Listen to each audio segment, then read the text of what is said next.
My dear friends, in 1947,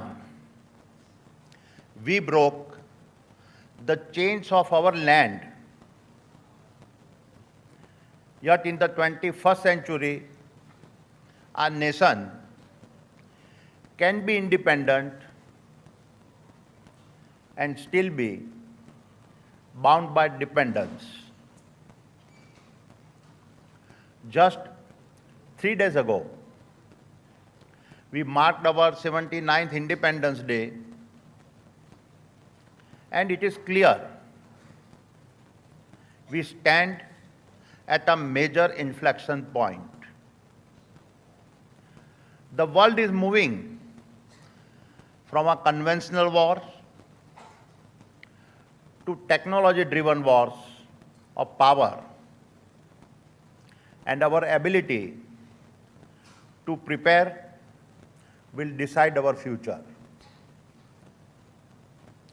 Because the wars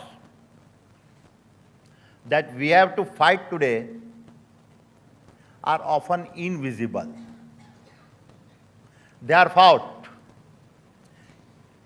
in our server farms and not in trenches.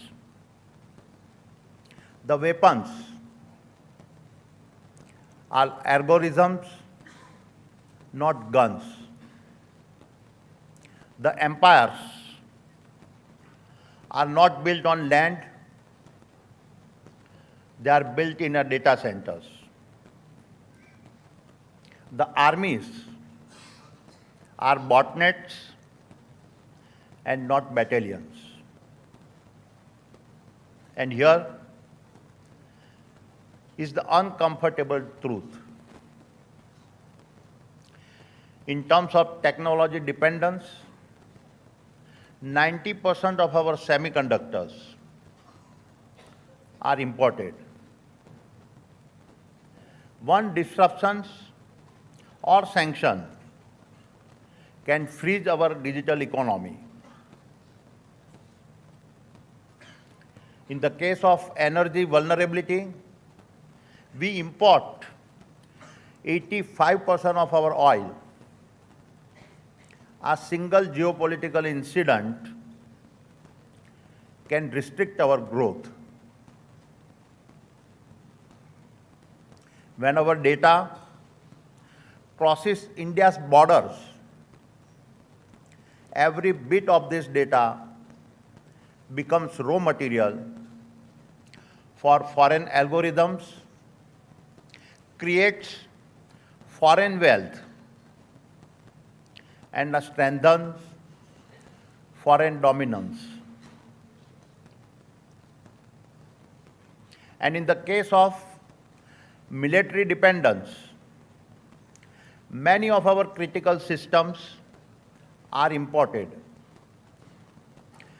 bringing our national security to the political will and supply chains of other nations. This is the freedom we must now fight for, the freedom of self-reliance, the freedom of Atmanirbharta, if we are to be truly free. 80 years ago, here in the Ijli jail, young men and women fought for the right to govern our land. That same fight continues, only the weapons have changed. And this is what I want every student here to take back. You are the next generation of freedom fighters.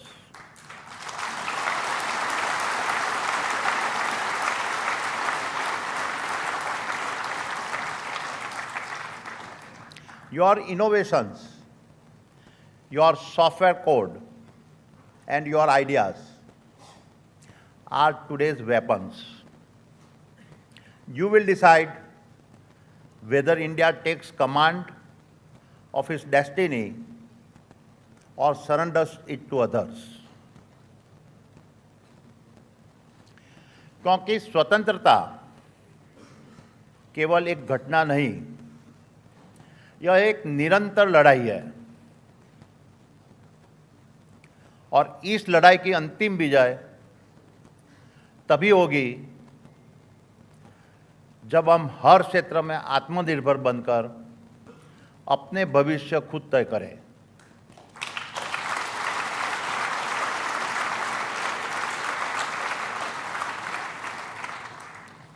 My dear friends,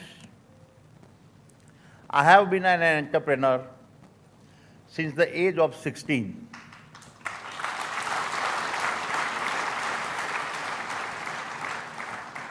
I have navigated multiple cycles of our disruptions, many moments of our transformations, and built businesses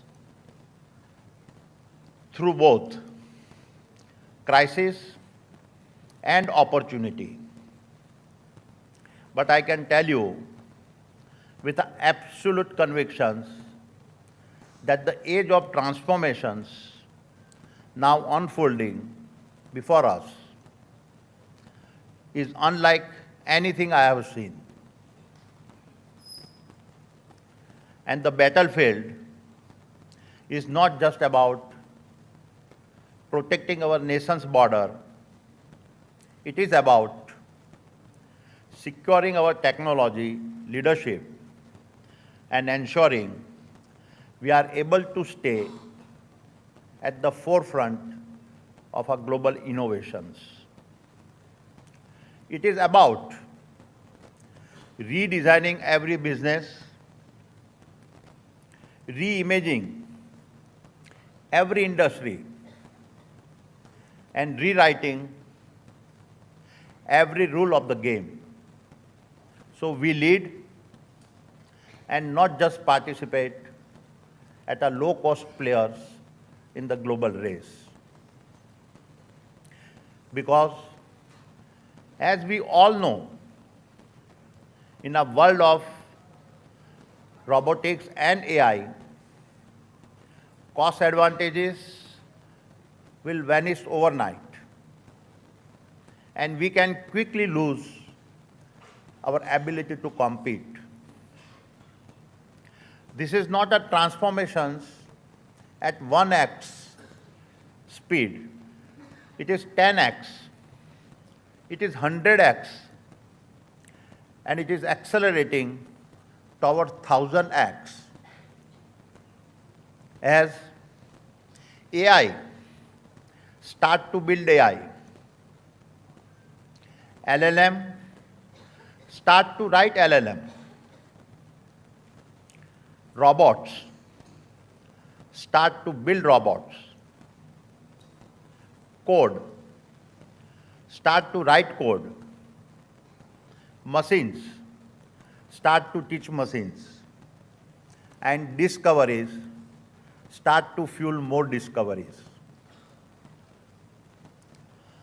And this is why I call it our second freedom struggle.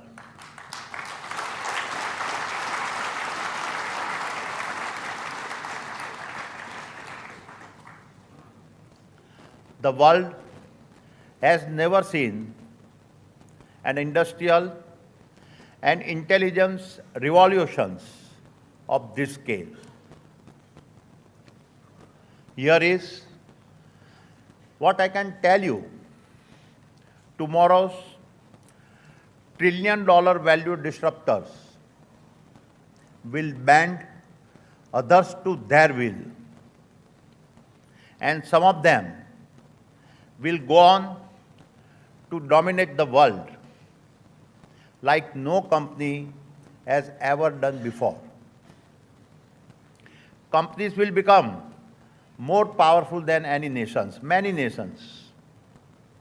And over the next decade, several companies that today seem unbeatable will vanish. They will disappear, not because they lacked resources, but because they could simply not compete at the pace and scale needed. And I will say that same stands true for our educational institutions. Because the educational institutions too must transform. They must move at the speed of change, drive cutting-edge research, and yet to be accountable the real-world impact. This is no longer about producing brilliant graduates. It is about producing brilliant patriots.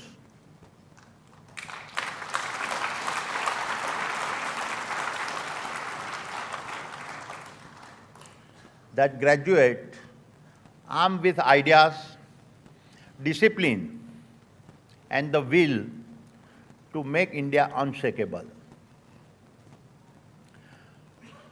The brutal truth is when knowledge is a commodity, when skills can be downloaded, and when AI can crack engineering problems in seconds, we must ask, what is the future value of an engineering or technical degree? How should we prepare? Because the lifespan of a technical knowledge has collapsed from years to months, maybe even weeks. This means the gap between academic theory and industry reality is widening faster than ever before. And the new currency is the abundance. Abundance of our bold ideas. Abundance of lightning speed adaptations. Abundance of our relentless reinventions. In this new round of battle, it is the most brilliant minds that India will need.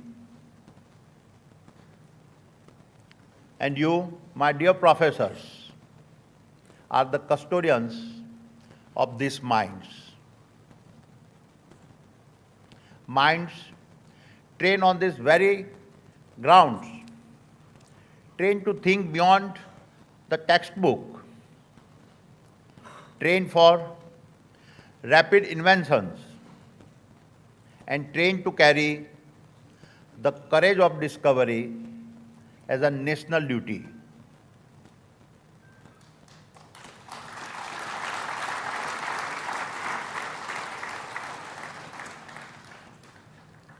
While this is not a call to give up the heritage of our top institutions, it is indeed a call for designing a different future before it is too late. Let me now talk about the Indian corporates.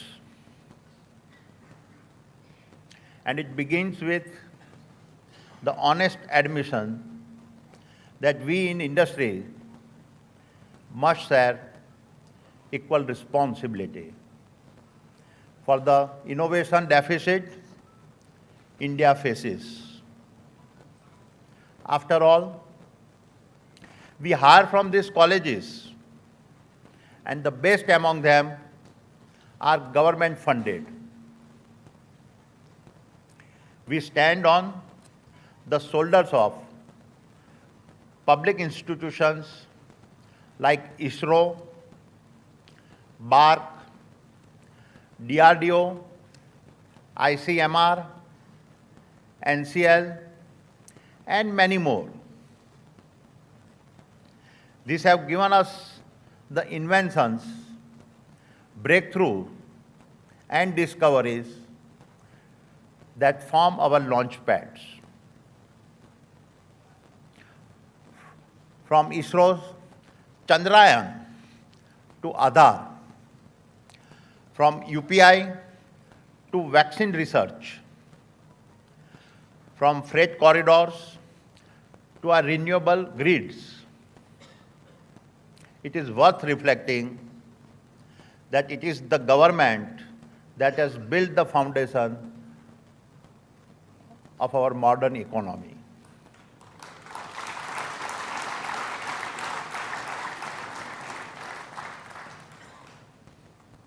And this model will not adequately sustain in the race we are entering. If India is to lead in the age of transformative technologies like advanced materials, biotechnology, deep tech, and many others, we must carry our share of the nation's innovations burden.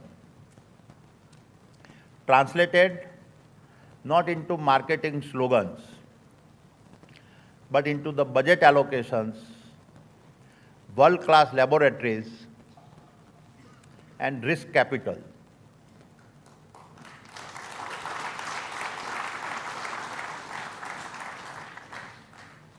We must provide platforms where young minds can explore and even fail without fear. If we corporates do not step up, we will remain users of our foreign breakthroughs and never be the originators. This is a future that we cannot accept. So what is a possible path forward? If speed and scale are the defining challenges of our academic institutions, then the answer lies in blurring the lines between where education ends and where enterprise begins. In the industrial era, institutions and corporates operated in parallel lanes. Academia produced graduates. Industry consumed them. In the world we have now entered, victory will most often belong to the owners of IP, and nations will weaponize this IP. The governments controlling the IP distributions. Therefore, we must master partnerships that unite diverse stakeholders, enable seamless talent flow between labs and industry, and embed IP sharing and funding models that reward both groundbreaking research and rapid commercializations. And there are many examples to learn from. In Silicon Valley, Stanford's deep ties with a venture capital and industry have seeded tech companies from Google to Tesla with the startups and academia feeding each other's growth. In the case of a biotech synergy, the Boston-Cambridge cluster saw Moderna and its vaccines emerge directly from MIT and Harvard labs, which was then accelerated by corporate funding. Therefore, universities must push the boundaries of research and corporates must push the boundaries of executions. University must focus on breakthroughs and corporate must focus on scaling the breakthroughs. And together, we must create impact, not just in the markets, but in the very fabric of our Indian society.